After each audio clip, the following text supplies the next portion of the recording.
I'm Al. Welcome to CiNEMACHiNE. I'm here with Brandon. Hello there. And Ryan. Howdy. And this week we're going to, of course, watch the movie that you all voted on. But before we get to that, we want to make sure that you all know you can vote, how you can get in touch with us. So Ryan, will you please fill them in? Yep. Easiest thing to do would be drop down in the comments. Let us know what movie you select for next week's review. You can also hit us up on Instagram at CiNEMACHiNE and we'll have a graphic posted there where you can cast your votes also. Awesome. Well, folks, this week, I'm the only loser, technically. Brandon had to jump on the bandwagon with Ryan so that he could finally win one. So I guess we'll say this is a Brandon win. You deserve it, Brandon. Thank with you. an asterisk. So this is the Barry Bonds of video voting. This week, we had to watch, by your vote, The Little Things. I felt like it was kind of baked in because Brandon makes the graphics and it was like a 404 message. Like poster wasn't even If you didn't there. watch the show, you definitely didn't know what Al nominated. Let's just put it that way. Felt like the fix was in, but whatever works. Brandon finally got a win. So we did have a couple of votes where it was just trying to be contrarian, where they voted for the 404 error. So nice. I don't know what that says. I appreciate folks trying to overcome the fix, but we did watch The Little Things, now playing on HBO Max and in theaters. This is part of that Warner Brothers deal, right? Did pretty well in theaters too on the opening weekend. Yeah, where so this was released last Friday, January 29th of 2021. This was directed by John Lee Hancock, had a budget of $30 million, 4.8 million in its debut weekend, which is good numbers nowadays. Deputy Sheriff Joe Deacon joins forces with Sergeant Jim Baxter to search for a serial killer who's terrorizing Los Angeles. As they track the culprit, Baxter is unaware that the investigation is dredging up echoes of Deke's past, uncovering disturbing secrets that could threaten more than this case. Ooh. Of course, this stars Denzel Washington, Rami Malek, Jared Leto, Chris Bauer, Michael Hyatt, Terry Kinney, and Natalie Morales. All right, let's get some initial thoughts. I'm guessing nobody saw this in theaters. Nobody saw this HBO Max, right? Negative. All right. Well, technically, Brandon probably saw it in a theater. Yes. His theater. A home theater. Mm-hmm. Which, do you make yourself wear a mask in your theater? Or so Melissa, back up 6 feet. 6 feet. Yeah, Everybody skip a chair. just lambasting each other with hand sanitizer. Yeah. All right, Brandon. So what's your initial thoughts on The Little Things? So going into this, I was pretty excited for this movie. Dug the trailer. Obviously, it's got a good cast in terms of, accolades. The director I wasn't aware of by name. I looked into him as far as kind of to see like what he had done. Mm-hmm. Seems like he's a writer turned director. He's directed some stuff recently that I was kind of meh on. So once I found that out, I was like, oh, this could not be good. And it wasn't great for me. I thought that this movie was okay, I guess. But yeah, I mean, considering the cast, it was a pretty big letdown. I think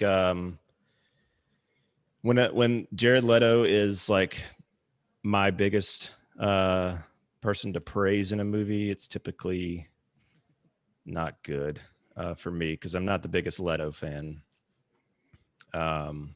Not as an actor. I know you love his music. I mean, I don't hate his music, but not a big fan either. I like a few songs, but anyway, I just don't. Himself. I'm not really. I think he's an all right. I think he's a fine actor, but I feel like he's slipped into this like he just does the same thing every movie. He tries to Yeah. be a little too like out there in every role that he does. But I just felt like this movie was kind of a slog. I felt like it took a very long time. Excuse me. It took a very long time to get going. He's trying to kill Brandy. Yeah. I thought it picked up a little bit in the end.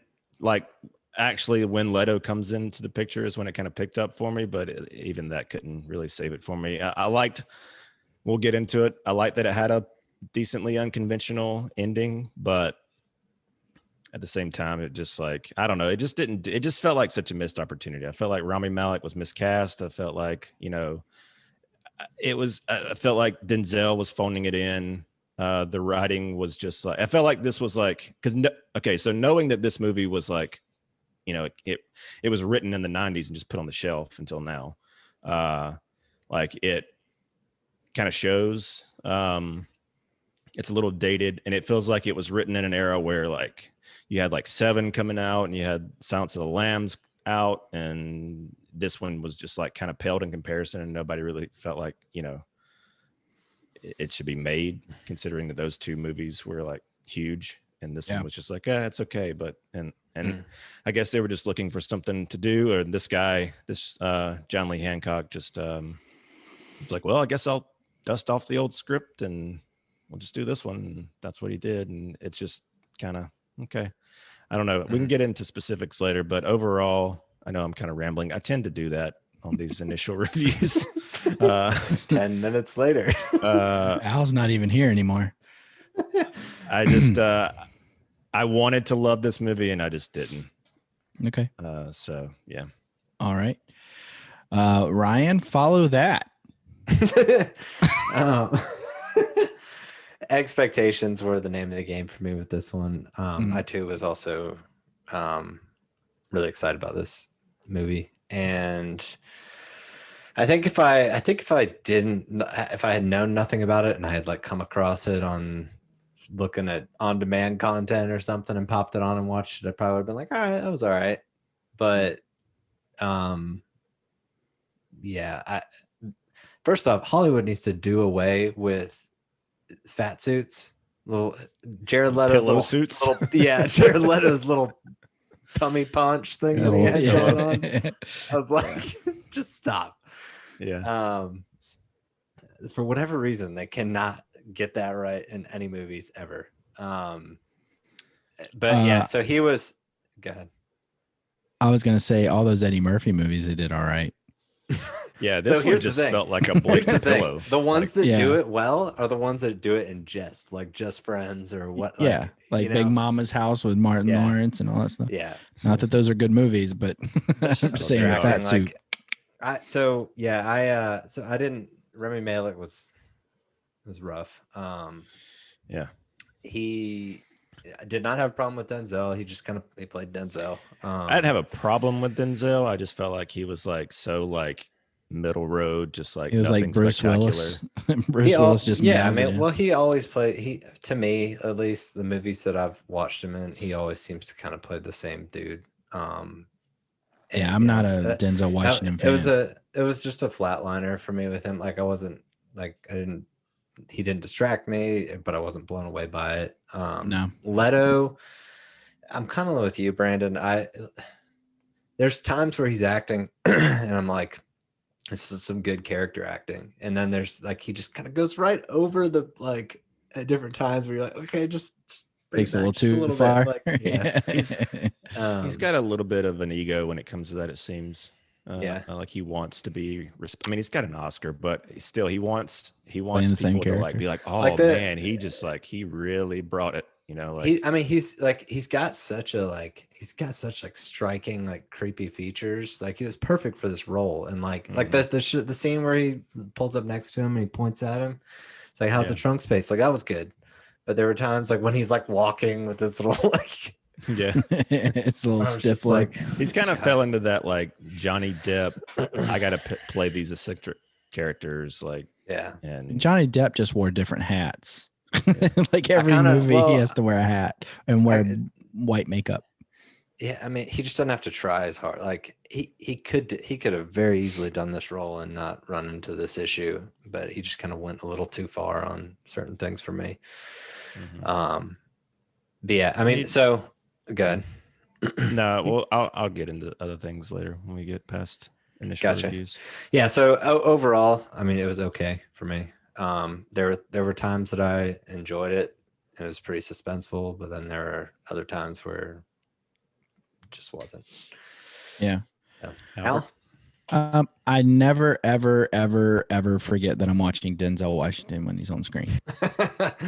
And I did not forget it there. And I have this thing, and I know everybody's going to make jokes and everything, but I can't stand to hear people smack their gum. And he was working that gum pretty hard in this movie. And it was like, shut up with the gum. I didn't and it pick was up like, on that, but that's hilarious. it was just like that jaw was, and he was like, I was like, oh my gosh, with the gum. I thought the only scene that I found entertaining in this movie was the interrogation scene, and the phone rang, and Jared Leto goes, "Oh, is that for me?" Mm-hmm. And I thought that was somewhat entertaining. Rami Malek, I have still to be impressed, like everybody else finds him to be the most wonderful thing. His gotta watch Mr. Mr. Robot Robot. was like it was perfect for him. But Yeah, that's fine. But I'm just saying, like, I Have you watched Mr. Robot? I've not. I feel like but- you'd like that one. You should check it out. I mean, and Brandon's told me that quite a bit. Just haven't taken the time to watch it, so maybe I should. But I don't know. He to me, he feels like a TV actor. This felt like a TV show to me. This felt like a longer episode of one of the many detective shows that are out there. Like, I've never watched an episode of Criminal Minds or LA Law, or is that even a thing anymore? LA Law's from like the 80s. What am I talking about? But you know what I'm talking about, like the NCIS, whatever city they're in. It just looks like I have floating white hands. But anyway, so magic. But it just felt like an episode. It felt like it was supposed to be a TV episode, and they kind of stretched it too long. The Sal character, he was pretty whatever, and I like 80s cop movies and 90s cop movies, but Who's Sal? What was who's the Sal? yeah, detective, the guy with the bald head but had hair in the back, the buddy cop. Oh, okay. Gotcha. Yeah, I think it was his old partner or something. Gotcha. Anyway, but the wife, Rami Malek, I didn't believe him as a family man by any stretch of the imagination. He was just unbelievable He's too altogether. He was the It's- scariest character in this movie for me. Like, the whole movie, I was like, I even He's made a just note. Scary. He's Huh? he's too eccentric for the role. He just well, that's Yeah. what he has such a like This interesting mouth. fake Yeah. face. Yeah.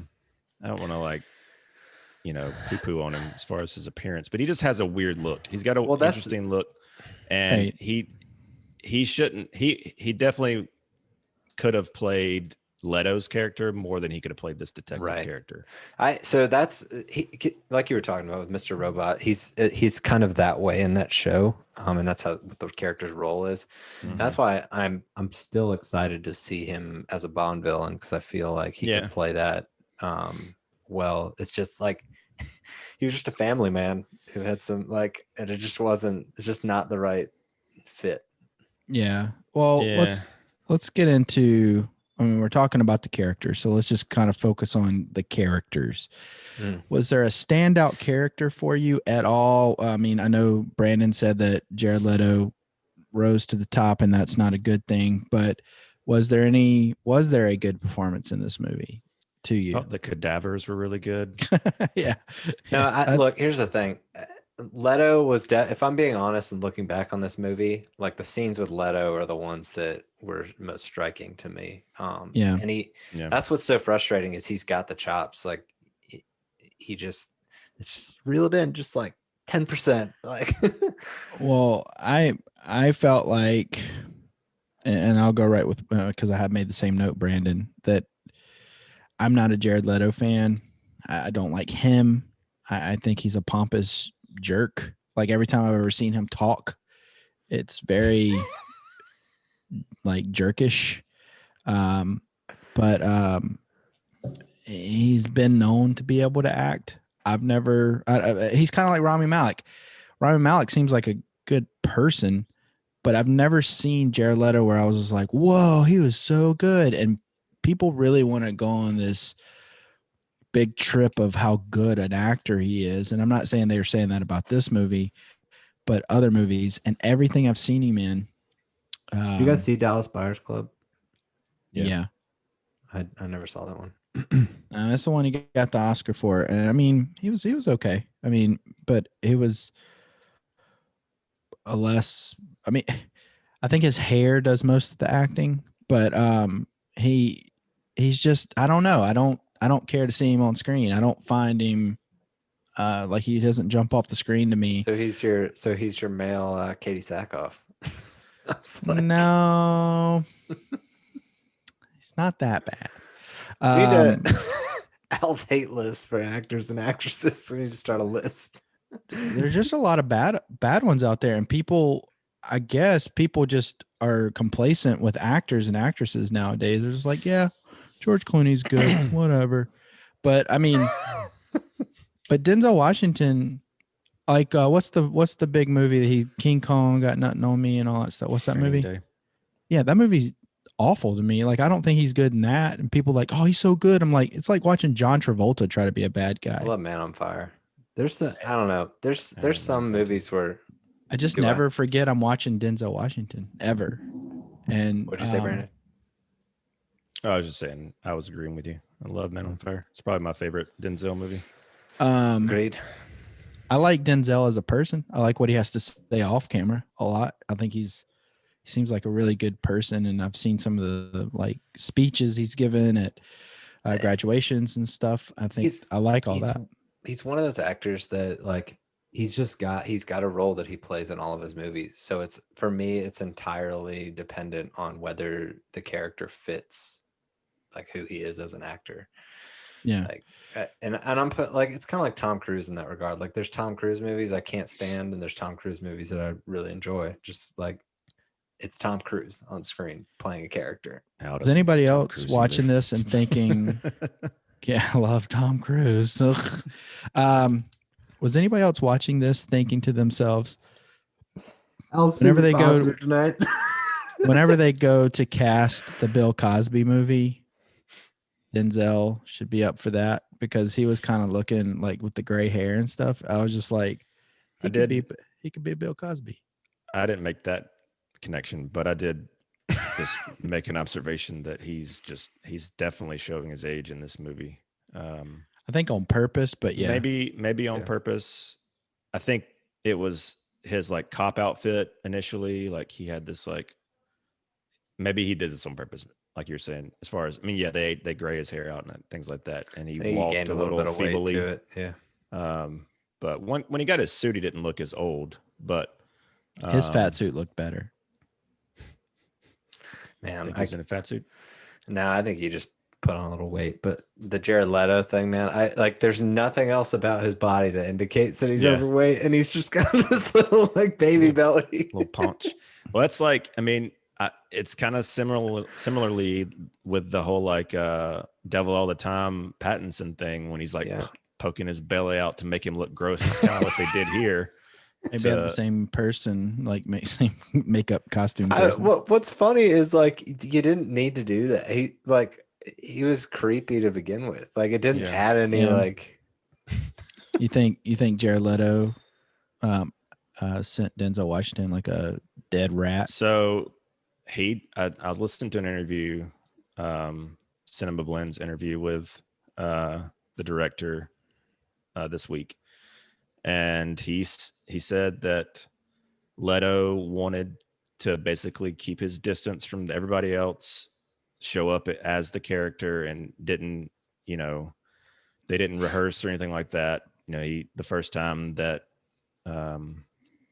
that he actually met Denzel he was in character as Albert Sparma, which is the flashlight when he's looking at his car and he turns around, he's standing there. Like, that was the first time the two of them met. So for them to like have this like off-putting relationship, he wanted them to not hang out outside of this shooting. I still don't believe the stories about all the Squad movie.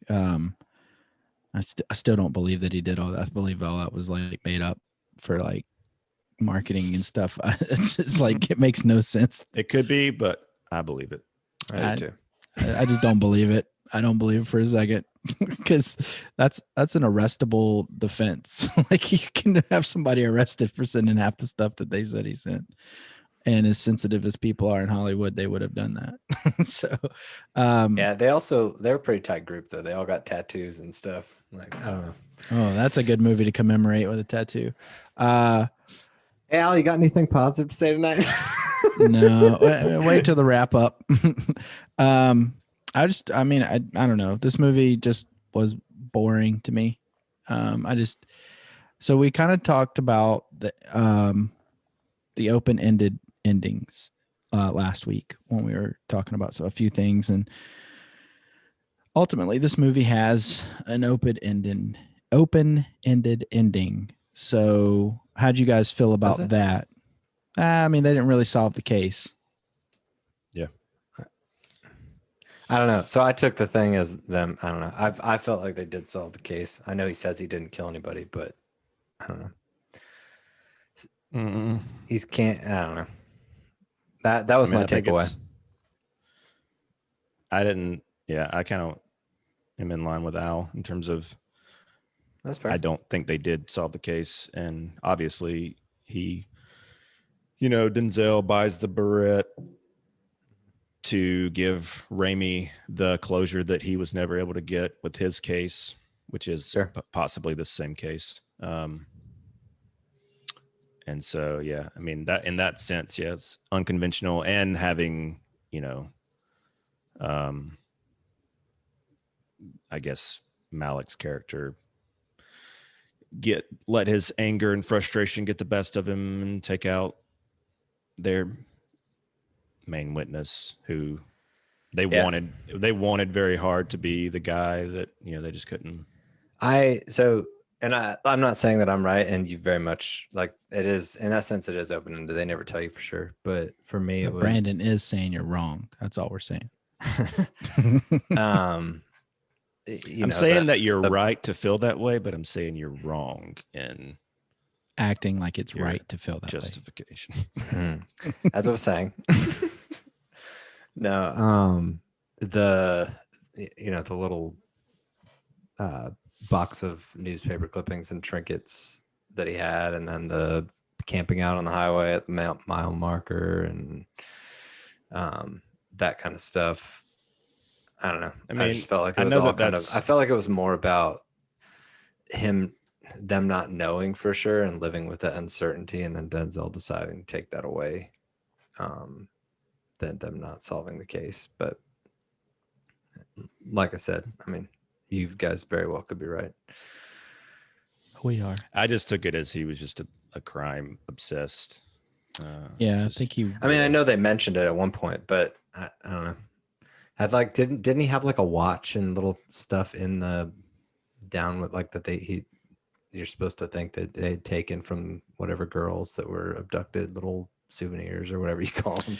Well, yeah, he had like a red rabbit's foot or something down there, and at first I thought that was the red beret at first, and then I know there was a watch too. I don't know. Yeah, I mean, I think he was just a person that wanted credit for he wanted the fame of being a murderer, but he wasn't a murderer. That's the way I felt about it. He had issues. Murder. But I don't know. I think that's what kind of like seeing the watch and whatever was in there. It was kind of what put me over the edge. But I just felt like I don't know. I just felt like the end of this movie was very lazy, and I do see this wanting to be 7, Yeah. And it's Well, I just mean, the so lifetime version of Seven. when did Seven came out? When? 96 or 7 or 9 or 8 or So this movie, No, so it came out in 97 probably. 95. 95. Seven came out in 95. 95. This movie was 96, written 7. in 93. I'm And the sure director did say that he mentioned that because they brought up, like, you know, the connections to Seven, Silence of the Lambs, that kind of thing in the interview. I mean, the trailer was very much of those sensibilities too. I think I even mentioned on the last episode that it gave me those vibes. That's why I was excited for it. But I think that this kind of, you know, falls into the category of, this is a movie that seemed like it was, and I mean, maybe at the time of its conception when it was written, not, but at this point we've seen Seven, we've seen Silence of the Lambs, we've seen Mindhunter, all these, you know, all these pieces of of cinema that do this so well. Mm-hmm. This just felt like just lacking in comparison. Just like it tried, but it's such a like subpar version of those types of movies. Like Brandon sounds like me. Down to like the cinematography. Well, I mean, I'm just saying, yeah, I mean, I think that it just passes off as like, you know. Well, I think this goes in line issue with the quantity over quality issue that we always talk about, you know, like just pump them out. I know this was intended for the theater, which I cannot imagine, like, even if everything was normal. Wait, this is written in, you said this was written in 93? Right. Gotcha. Okay. It's written in 93 for Steven Spielberg. Spielberg was going to direct it, but he didn't want to,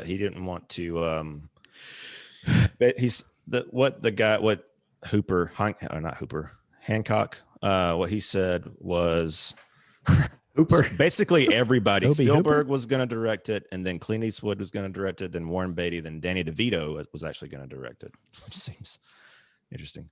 Yeah, they all, every time it would like get ready to go, you know, to production or somebody would be interested, they bring it back up. They would always want to change the ending. They wanted a more conventional ending. And so they never got off the ground until, I guess, now they needed something to make. So gotcha. Kind of went back to the well with it. And he said that they only changed 10% of the script from when it was written in the 90s. And it kind of feels like a 90s script. Mm-hmm. I mean, as far as it's set in the 90s for one, but it just, I don't know, like there was just like something's like, even like the score was so, it felt it felt like a Lifetime movie. That's exactly what so what I just said. This is the Lifetime version of Seven. Yeah. You said that. But Thomas Newman did the score, and he's a pretty decent, as far as accolades he's got. Yeah, I don't know. Like, I don't think I would go that far. Like, I didn't think it was that bad. I thought the score it felt so repetitive. I don't mean the score. I mean the movie itself, like being a Lifetime version of Seven. I thought the score was awful, but I also thought that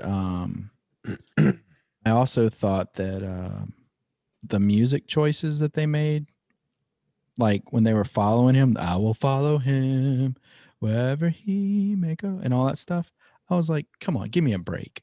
Like, don't be that on the nose with your song choices and stuff. And if it's a 90s movie, like, and I don't know about that. Promising Young Woman did that a couple times too. Like, I don't know if that would be an issue. But I just felt like it was like that song was so out of place, is what I'm saying. It was just like they were trying to be cute and it wasn't cute. Whereas Promising Young Woman, they were being cutesy because they were kind of like, it was a comedy. On the note, like, it's not the on the nose thing. Well, I mean, the follow him and all that stuff, and the song choice was bad. It didn't go with the beat of the scene or anything. It just, I don't know, just this movie just kind of felt lazy. It felt like it was poorly executed on all levels, like Brandon was saying, with cinematography, with everything across the board. And I don't know. I'll tell you this. If we were reviewing this and I had to go to the theater to see it, I would have been frustrated that I had to pay money to see this. That's how much I didn't like it. Yeah. I mean, I wouldn't disagree with you.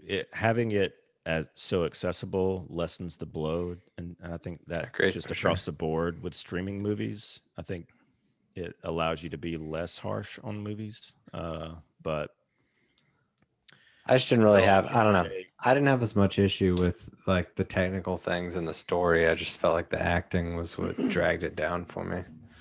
Well, I didn't think there well, was much script. as far as the beats in the story, I don't really have an issue with that either. But a lot of times, I mean, Melissa even brought this up. It just felt like kind of, I guess it goes to what you're saying, Ryan, as far as acting.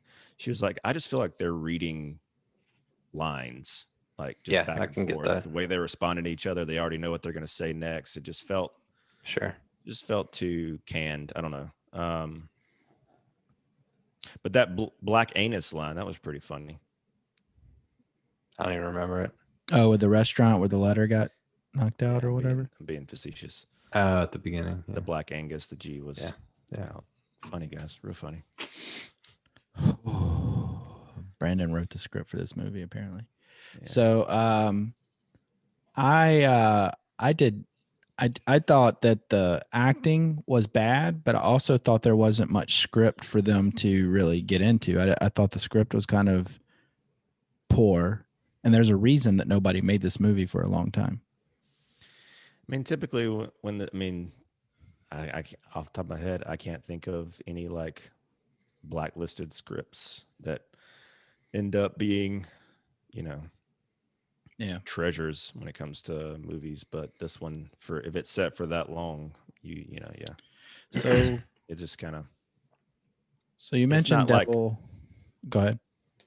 Well, I'm just saying it's not like it's a terrible script. It's just there's not a lot of. Well, that's probably why they picked the actors that they did. They picked Denzel, who's supposed to be pretty, he's got his isms, and they picked Rami Malek, who's quirky, and they picked Jared Leto, who's quirky. So they probably were trying to come up. Oh yeah, I mean, with the shortcomings. They stacked the cast in their favor for that reason. I'm sure. Maybe if they had a different director, a more seasoned director, somebody that was kind of a little bit more primed to do a movie like this. Yeah, can you imagine if Steven Spielberg did do this? This would have been even more milquetoast than it was. Because I didn't find, like in Seven, it's a brutal movie. I mean, you're just like uncomfortable. You feel dingy and dirty the whole movie. This movie, I was just like, all right, dead people, whatever. Like it felt like I felt sorry for the women that were cast to be dead people on the rock or like the cadavers or whatever. And like I didn't feel bad for the characters at all. I just kind of felt like, oh, okay, whatever, like it's just throwaway.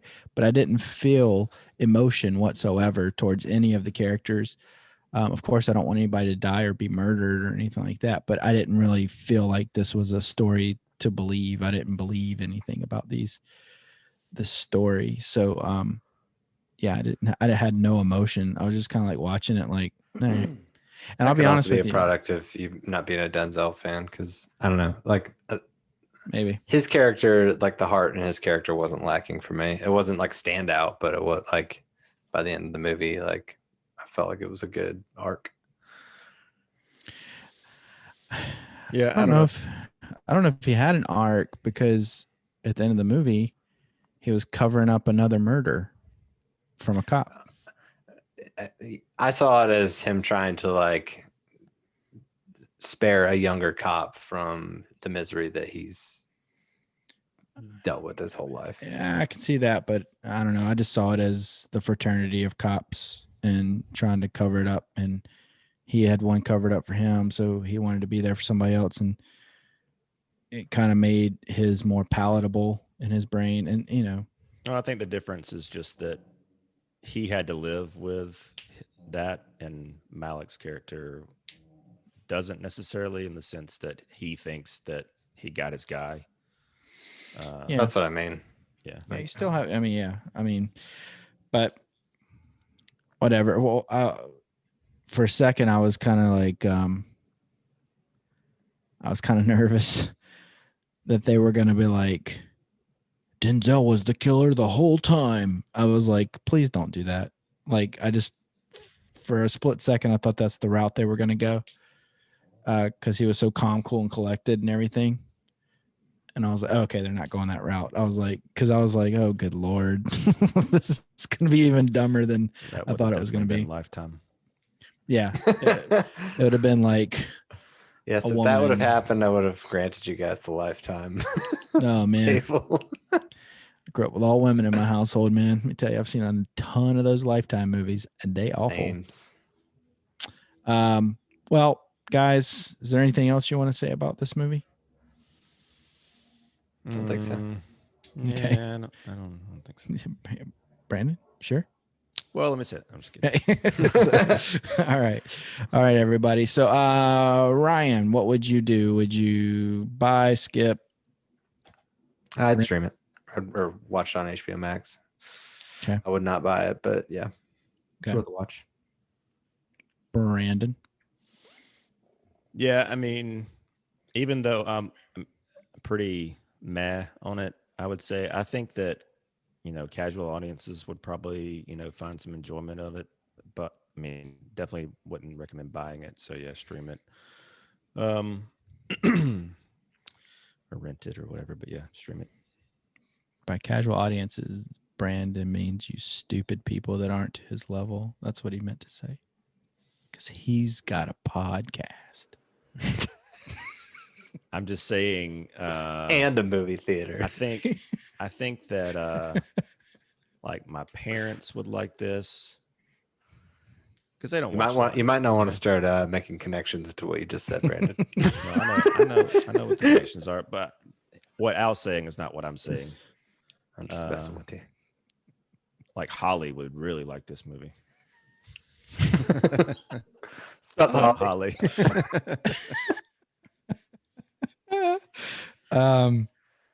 Yeah, I have to say skip this movie. It's just not very good. I've talked to a couple other folks that watched this, and they were just your average moviegoer. They weren't like people that really buy movies or anything like that. And I talked to a bunch of idiots in Brandon's definition of that, and they were meh on this movie. I talked to 3. I can't say a bunch. I talked to 3 people, and few. I was surprised that they had seen it, but yeah, they just like, that movie wasn't very good. And I was like, oh, we're reviewing it. So watch our show. Everybody get your HBO Max subscription. It's important. All right. It's important. So far, you're 0 for 2. So well, that's our review of The Little Things. Yay. The kill. Yeah. Good Lord. All right. Out my brain again. Well, now we're going to talk about what we're going to put up for voting for next week. But first, Ryan, you want to tell everybody how they can get in touch with us again? Yep.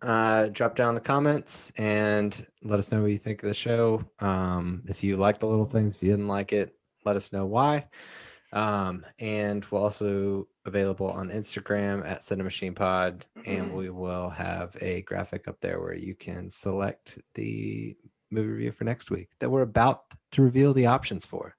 Yeah, there we go. So yeah, you have power on this show. So, all right, Brandon, what are you going to throw up there for everybody to vote on?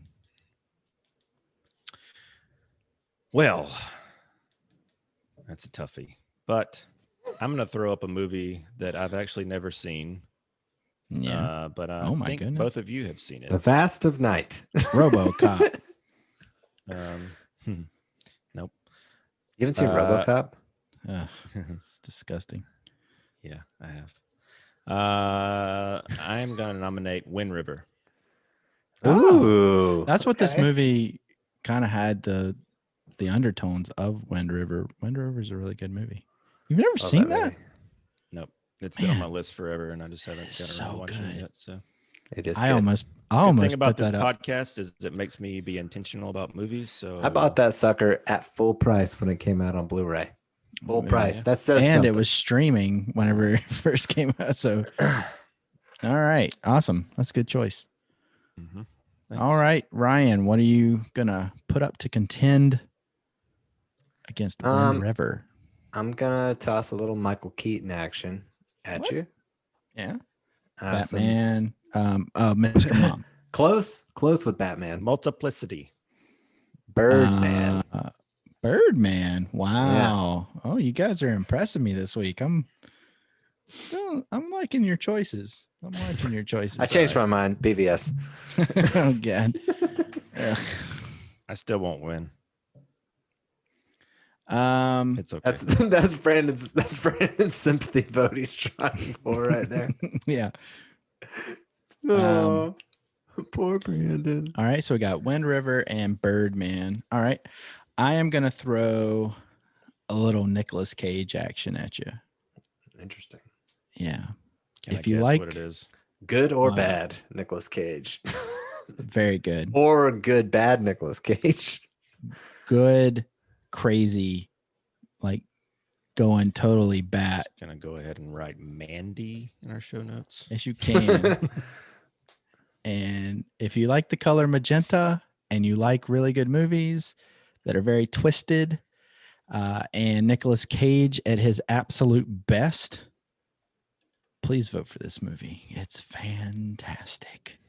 It is wonderful. I want these guys to see it so bad, so I can finally talk about it at length, because nobody else has to watch it. So, people are scared to watch this movie, but I think this movie is beautifully made. It's creative. It's twisted. It's uncomfortable. It's Get uncomfortable. Yeah. It's important. Criterion Corner. So, well, folks, we're going to catch you in the wrap up where we talk about what we've been watching lately. And also Brandon's going to fill us in on the latest movie news. So we'll see you all on the other side of this break.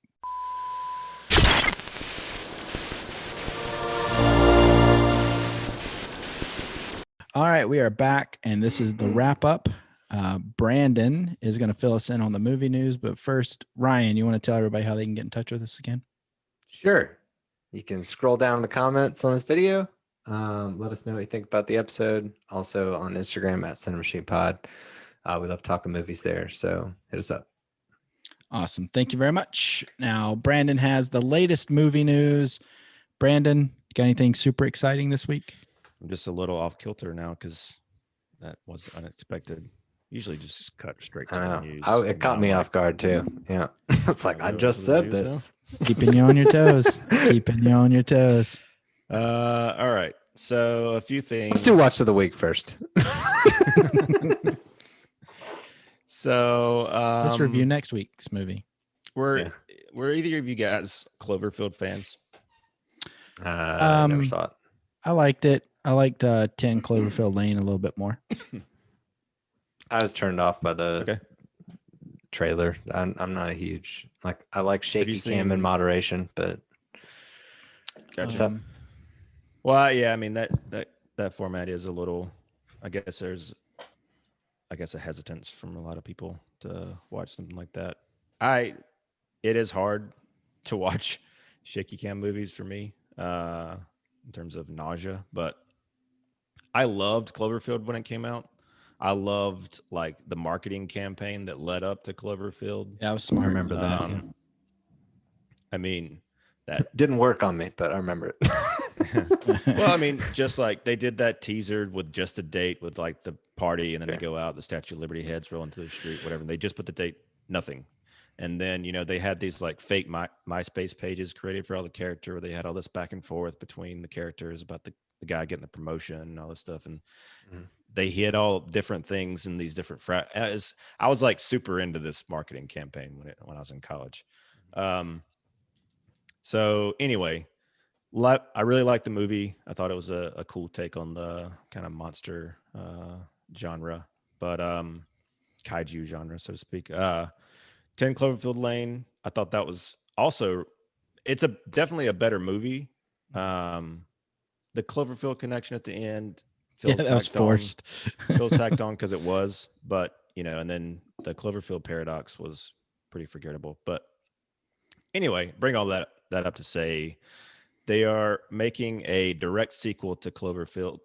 Bad Robot is producing it, who's done all of them so far, but that's obviously, for those that don't know, that's J.J. Abrams' production company. And they have hired a writer, Joe Barton, who is also helming their the Batman TV spinoff, Matt Reeves' Batman Universe, HBO Max show. So he's writing the sequel, and really the only like details that have come out for it is that they're not doing found footage. It'll be like a legit movie, but Matt Reeves is not involved. That was the other thing that was noted. But JJ and Joe Barton. So do you guys have any interest in a direct sequel to Cloverfield? Not really. Negative. If you haven't seen it. Yeah, I know. But you would like it. I would be more interested. interested. I would be more interested in watching, from what I've seen at least, watching 10 Cloverfield Lane. Yeah, 10 Cloverfield Lane. I don't know if I need to see the first one to. You don't. You don't. No. Gotcha. Yeah, well, I am excited for this because right after Cloverfield came out, they talked about a direct sequel to this. Matt Reeves had a lot of ideas about doing this from a different perspective. And I thought they had some cool ideas. Whether or not they go with those ideas, they probably won't. But I would definitely like to see something because I loved the monster design, and I thought the connections that they made in the two like sequels, quote unquote, just were lacking.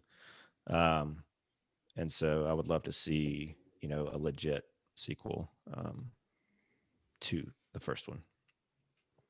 Even though I do love 10 Cloverfield Lane. Anyway, so that's that. Since you guys don't really care, I'll just move on to the next one. I'll get to something that Al cares about. This next one's going to be rough for you. I'm sorry. We all love The Matrix, right? That's known. Right now. I mean, what did I do to you guys? Seriously. We got to keep bringing this garbage up. It's groundbreaking sci-fi. Garbage. So they a hairstylist posted a picture of a rap gift from the movie, and supposedly, possibly the title is going. They're kind of keeping that R word. I guess I guess Reloaded Revolution alliteration. Which I guess alliteration. Matrix. What'd you say? Alliteration. Is that what you're looking for? Yeah. Yeah, I don't know. Look The at words. The words are hard for me sometimes. Where are you going now? A happy place. It would make sense if Keanu Reeves is back in the fold. Well, so I gotta get yeah. Don't jump the gun. There, I'm sorry. I'm sorry. All right. So the title is possibly going to be Matrix Resurrections. And yes, having Keanu back in the fold, Carrie-Anne Moss back in the fold would make sense. I don't know if Hugo Weaving. I know that Hugo Weaving. So what I've been watching this week is in the script, but he supposedly wasn't able originally because of scheduling conflicts. But now that COVID kind of threw everything into a hizzy, maybe they'll be able to get him back in. But anyway, so yeah, this is not even confirmed. Just take it with a grain of salt. So Matrix. Yeah, I'll be honest with you. We've kind of talked briefly about this before on the show, I think, but my expectations are in check for this movie, but I love the world. Yep. So same. I hope that it's awesome somehow. As do I. I'm expecting it not to be, but I'm still excited to see it. Right. Same. And yeah, so that's it. But HBO Max, get your subscriptions. Yep. Unless it gets pushed, I could see this numbers should go down that month. I could Either see this way, one getting pushed get your and subscriptions. it be not applicable for the HBO Max thing, but Ugh. that's going to continue. We all know that. All right, Al, here's something for you. Mm-hmm. Frasier revival. Yeah, Paramount they've been talking about Plus. that for a couple years. All right, you want to talk about it? It's gonna be hard because, Dad's dead, the dog's dead. I'll have another dog in there. Looks just like him, or maybe I don't know. But it'll be good if they get all the right writers and everything. Keep the integrity of the show. That show's great. Yeah. It sounds great. You make it, you're selling it. Well, I mean, the characters, the characters are super old now. I don't know. Okay. Well, I can't wait. That show is great. That show is very well written. It's freaking awesome. I think it was on for like 11 seasons.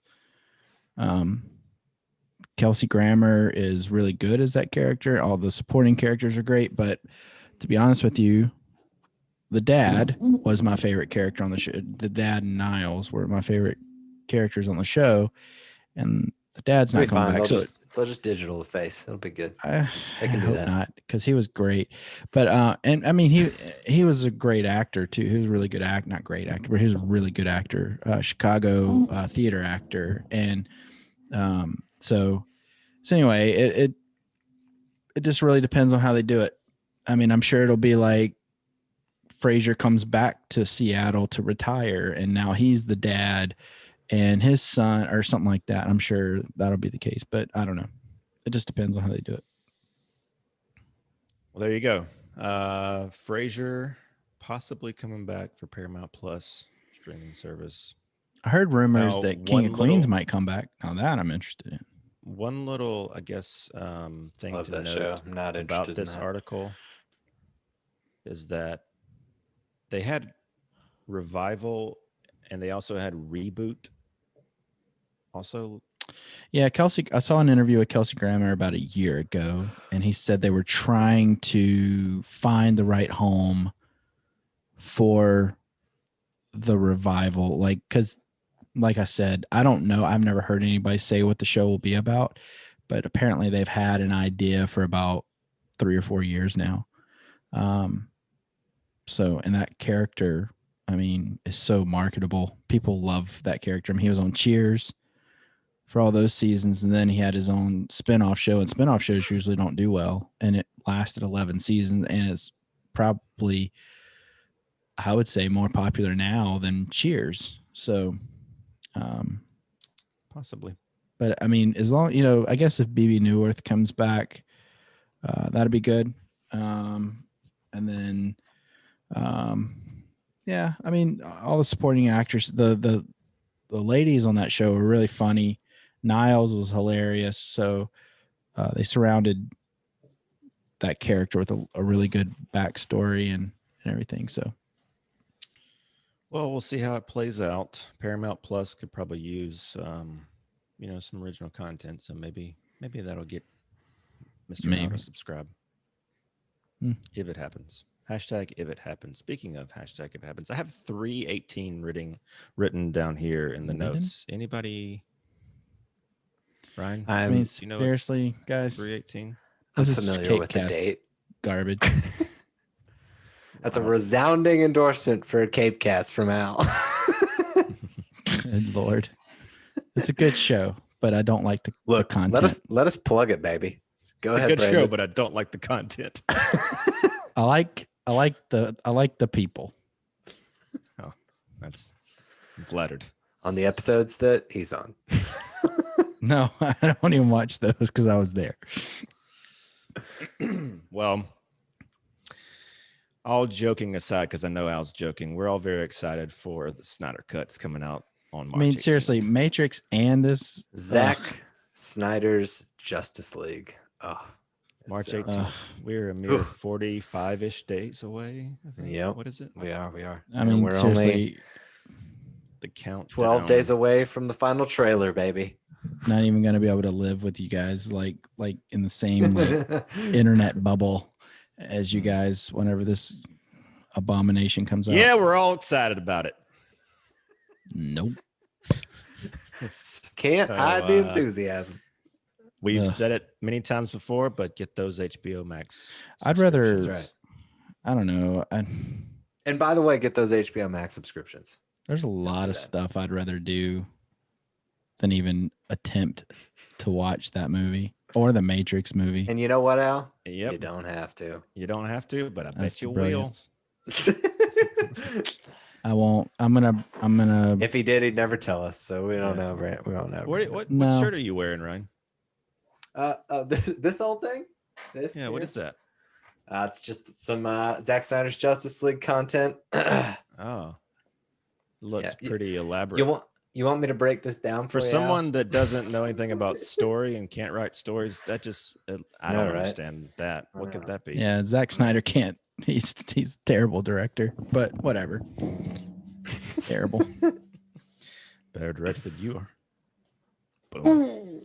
I don't get paid $50-60 million to undo my mistakes. Got him. All right. Well, that's it for the news. I want to thank everybody for tuning in. Next, we're going to do some watches of the week starring Al Moses, Ryan Crispin, Brandon Duncan. Coming up next. This is why Al hosts the show. We give you one segment, Brandon.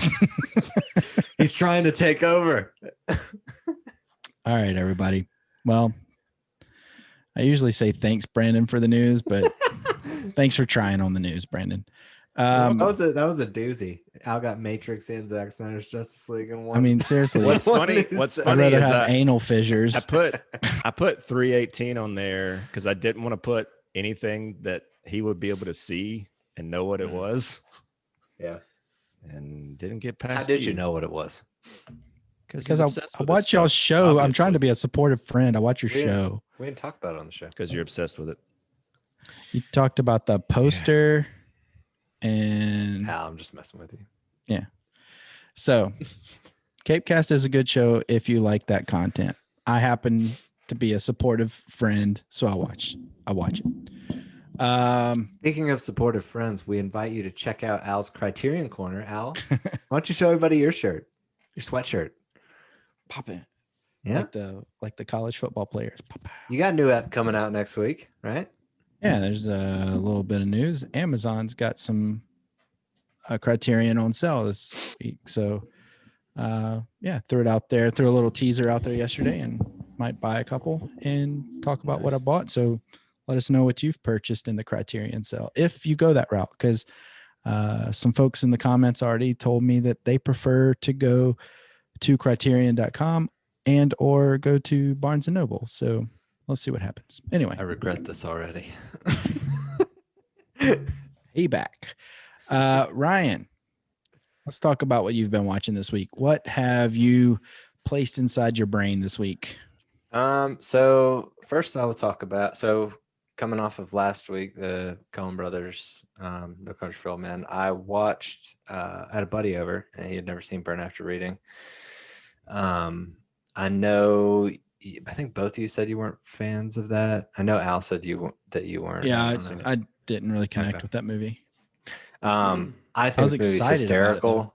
Brad Pitt's character is hysterical. You don't like George Clooney, also. That probably doesn't help. But yeah, this one's a fun movie. It's quirky, and it's it's worth checking out. I won't give too much away. Then I also watched on, I guess 2 days ago, I watched Thor Ragnarok. This one, I remember watching this in theaters, and I talked to you, Brandon, the day after I saw it, and I was so meh on this movie. And I know it was either you or Chris, our buddy Chris, that said they really liked it. I can't remember which one it was. It could have been. No, I was kind of middle of the road on it. Well, it was probably Chris. I feel like it was Chris. I think Al and myself and Rusty saw this in theaters, if I'm not mistaken. Yeah, I saw it with you. I'm pretty sure Rusty. Yeah. I was impartial to it because I thought it was a pretty funny, pretty good movie, but I also didn't feel like it was a good Thor like representation. I got you. Yeah, compared to what had already been established. for sure. It's definitely its own thing. But this is think one of that's those movies. Good. I think that's the better of the Marvel movies. It's the only one that was entertaining to me. This is one that has aged like miraculously well for me. I was talking to Katie before we recorded. I think it's probably in my top 4 for Marvel movies. Every time I watch it, it just pulls me in. The comedy's great. It's got a real unique aesthetic.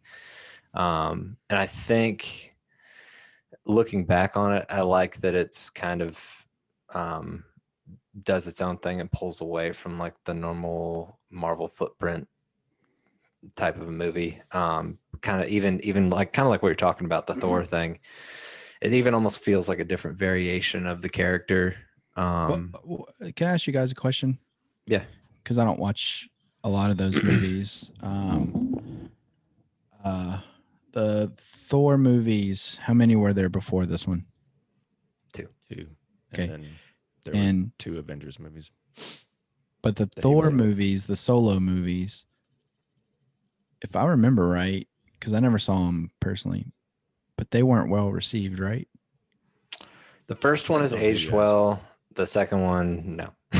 Still no. It wasn't good and still isn't. And he was like super serious character, right?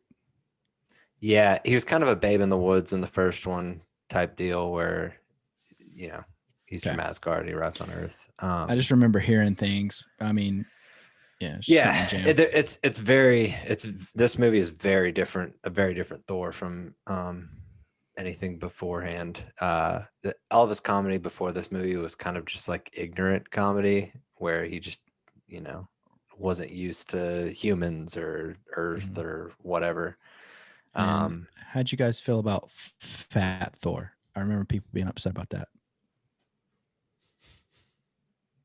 2 thumbs down. Oh my gosh. That is one of my top 3 issues with Endgame. Every time he's on screen, I'm just like, what are we doing? Why is this happening? Okay. I thought this movie was funny. I like Taika Waititi though. I don't like everything. But he's funny. It was the first time I watched the Blu-ray that I had of it, and he did a little. He actually has a little like director's intro on the Blu-ray. It's pretty hysterical. Really?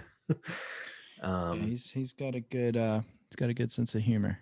This movie's it's funny, and they introduce a lot of quirky characters. Jeff Goldblum plays a good. That's another thing. That's what that right there is what brought me into that movie. I love Jeff Goldblum. And love him so much. Taika playing Korg, the rock creature or whatever it was.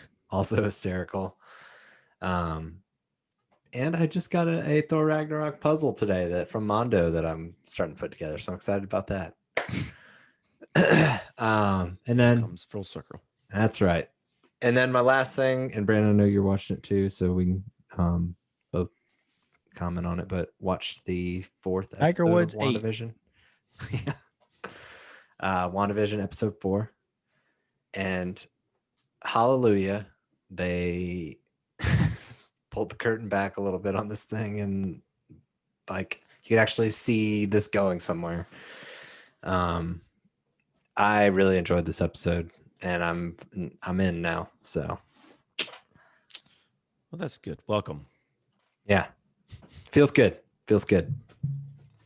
Yeah, I like this episode a lot as well, and I think that was I think that a lot of people that stuck with it are now like kind of understanding what they were trying to do, and now saying, like there's a lot of stuff that didn't make sense in the first 3 episodes that are now kind of coming into I just play. felt so when I was thinking about this in retro, like I think I would have appreciated if they had kind of combined the first and second episode and had because they put those 2 episodes out, the first week.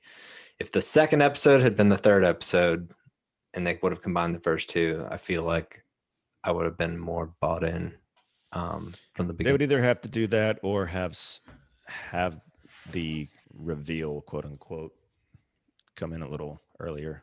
Yeah. As far as just getting the hook in, I wonder if they lost viewers. Like, I wonder how their viewership's been because of how they kind of set up those initial episodes.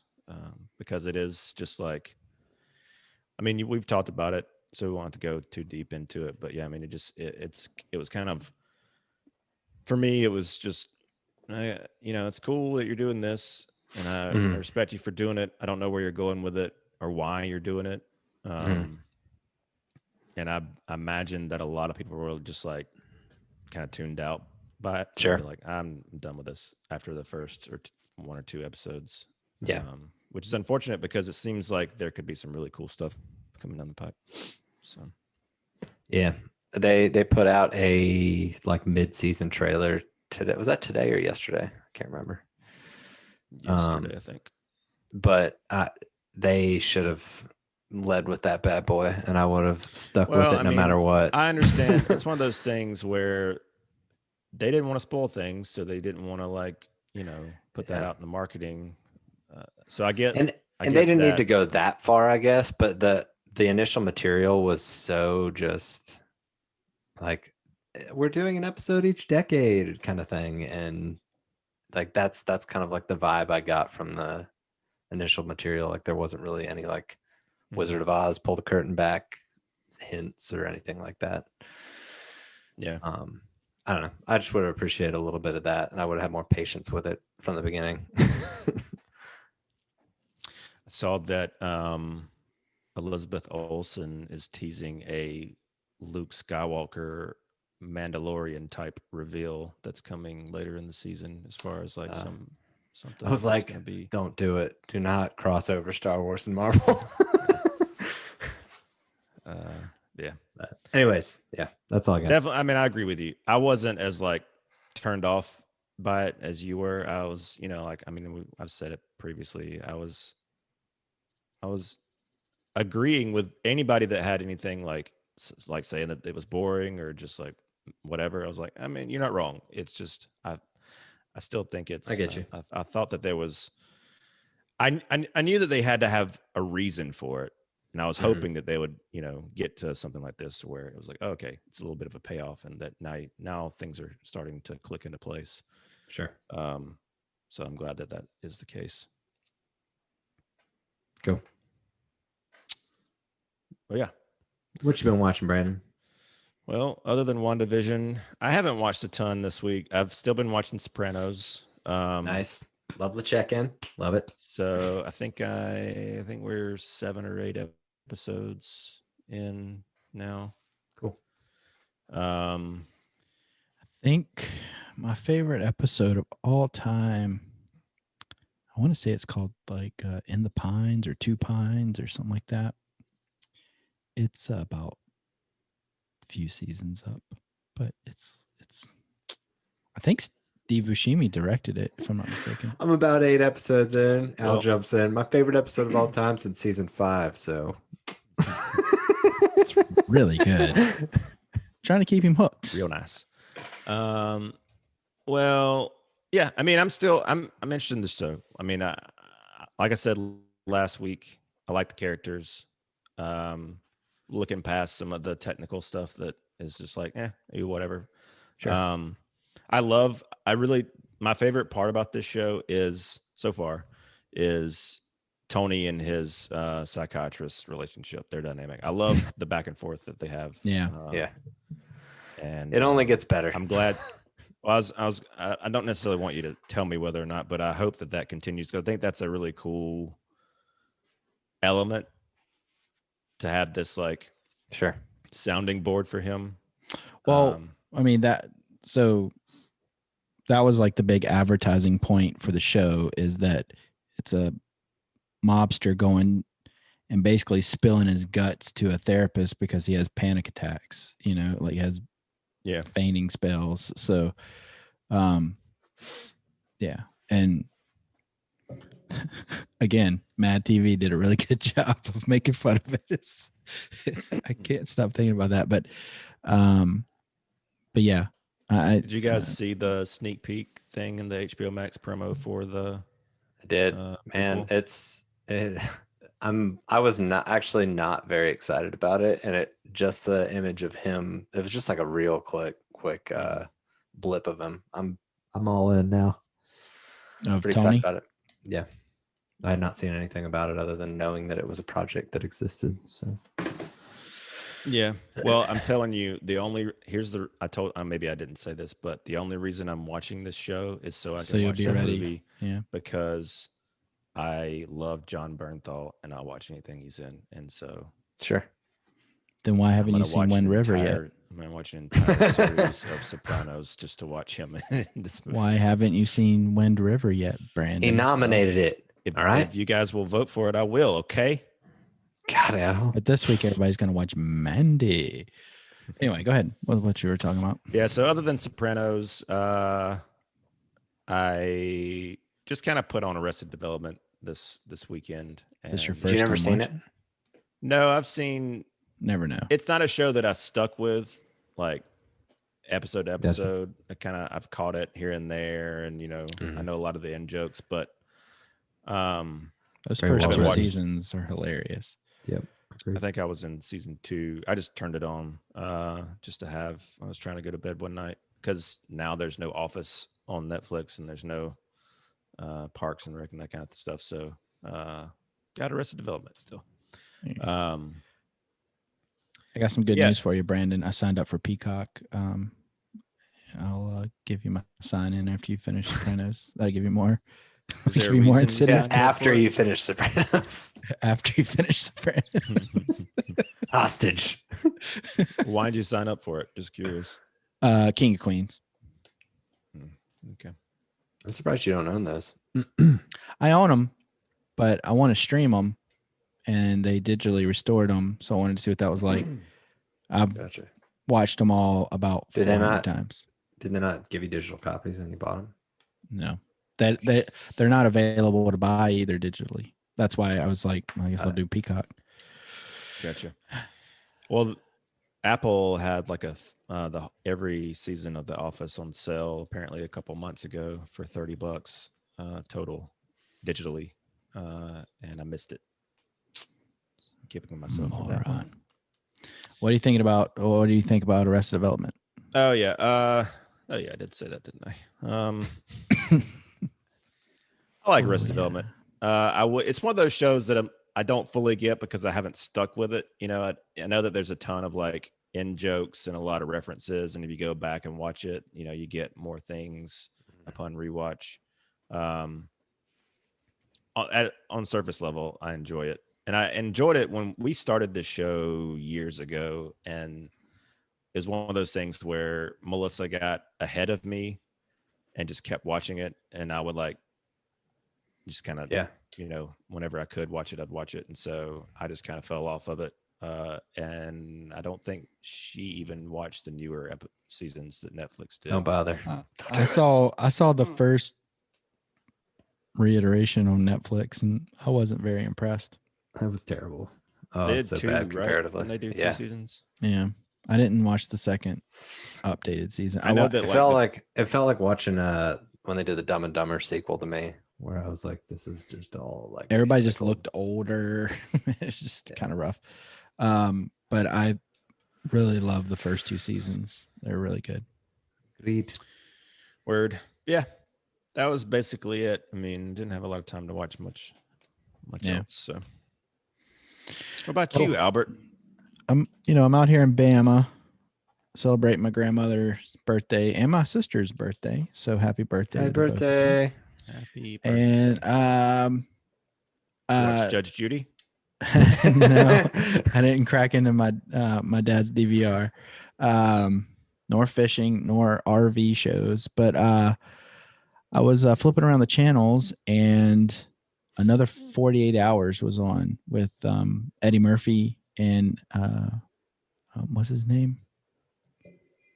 Oh, crud! Nick Nolte. Nick Nolte. I was gonna say, I'm on Nicolas Cage. I knew it was a Nick. Wrote the book. Yeah, you can actually understand him in this movie. 4-leaf tayback. So, but I love this movie. I love the the duo of this movie. These two movies, 48 Hours and Another 48 Hours. I think they're hilarious. They go right in line with all the old 80s, 90s buddy cop movies that I really like. It's not like it's a great movie, but it's just fun to watch some of the jokes and stuff. Basically, Eddie Murphy is a criminal that acts like a cop. In Beverly Hills Cop, he's a cop that acts like a criminal. So it's just it's the give and take. It's really the same thing. But I don't know. Old school Eddie Murphy. Can you really get enough? I think you cannot. But watch that, and then immediately that was on Stars, I believe, and then immediately after, Al rolled into Tremors. And he watched the next 7. Yeah, I watched all 100 Tremor movies. Watched the first 2 seasons of the show. No, I watched Zombieland Double Tap. Oof. Now, were you fans of Zombieland, the original? Yeah, I enjoyed it. I like the first one. I haven't seen the second one. Don't bother. Yeah, do not. It's garbage. I watched it because I was like, all right, I've been kind of wanting to see this because I enjoyed the first one. So I watched it. I don't know. I have a really hard time watching Jesse Eisenberg. Not me, I don't baby. know.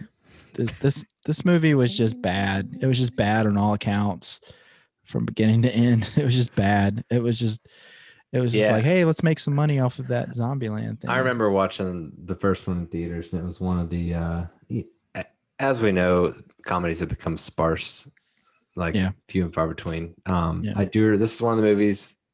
The first one was one of the movies I remember more recently in theaters, like laughing out loud funny. I don't think I laughed once. And I didn't have a moment. Like, they even had this guy that was like supposed to be like a. It was the guy from hipster. They got the guy hipster from Silicon Valley to play like himself, basically opposite himself. So he was the Bill Murray of this movie, huh? Well, so they do a thing where they get characters that basically are like bizarro versions of the main 4. And yeah. So they Shaun of the Dead. Yeah. That's what. So it just I don't know. This movie just had no appeal, and they tried really hard to capture the magic of the first one. I won't even say magic, but the appeal of the first one. Because I don't think that Zombieland's a great movie. I just thought it was funny somewhat and entertaining to a certain degree. The chick in the pink sweatpants or whatever was driving me nuts the whole movie. Do you know whose daughter that is? No. The mom from Back to the Future. Oh, really? Yeah, that's her daughter. I don't have any issue with like her as an actress. The character was so dumb. Yeah, she's actually an okay actress, but the character, like some of the lines they gave her were just so bad. And then there was this like the little hipster, I get it. She's the dumb blonde. Yeah, they had like a commune where all the hippies, and Anna Breslin, is that her name? Abigail. Yeah. Abigail. Yeah. So she goes there because she wants to get away from all the running and everything. And I'm just going to spoil this movie. Oh, Brandon hadn't seen it. Never mind. I can't spoil it. So anyway, there's a character in that commune, and it's understood that everybody's going to this commune. It's the whole idea of the movie, kind of. And he's supposed to be like woke, hipster kind of guy. And he's in a drum circle and everything. And he's like singing Kumbaya. And it's like, oh, Buddha, Kumbaya. And like that was the only thing that was like, that was like the level of a joke in this movie. And everything was just like, it was like watching a bad Adam Sandler movie on Netflix. That's what. Huh? It wasn't great. It kind of, yeah. It wasn't good. It was just like so thrown together and just poorly made. So can't suggest that at all. I highly suggest that you just go watch Zombieland again if you enjoyed that, and just leave this one alone. So that's what I watched this week. And that's it. That's all I watched. I mean, I'm watching the other stuff I'm watching, but I told you I wouldn't report on that anymore. So You can say it. You can say Twin Peaks, Al. You can say it. God, you know you want to.